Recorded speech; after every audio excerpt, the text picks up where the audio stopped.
આઈપીએલમાં વિરાટ કોહલીના એક રનની કિંમત 1350 રૂપિયા। જી હા, જાણીને કદાચ તમને આશ્ચર્ય થશે, પણ આ વાત સત્ય છે।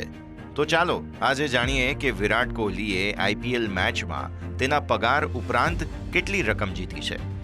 વિરાટ કોહલી સમગ્ર આઈપીએલ ટુર્નામેન્ટમાં સૌથી વધુ રન બનાવીને ઓરેન્જ કેપનો ખિતાબ જીતવામાં સફળ રહ્યો હતો। આ માટે તેને 10 લાખ રૂપિયા મળ્યા હતા। કોહલીએ આ સમગ્ર સિઝનમાં શાનદાર બેટિંગ કરીને કુલ 15 મેચમાં 741 રન બનાવ્યા હતા। તેણે 61.75ની એવરેજથી આ રન બનાવ્યા હતા, જેમાં 1 સદી અને 5 અડધી સદી સામેલ છે।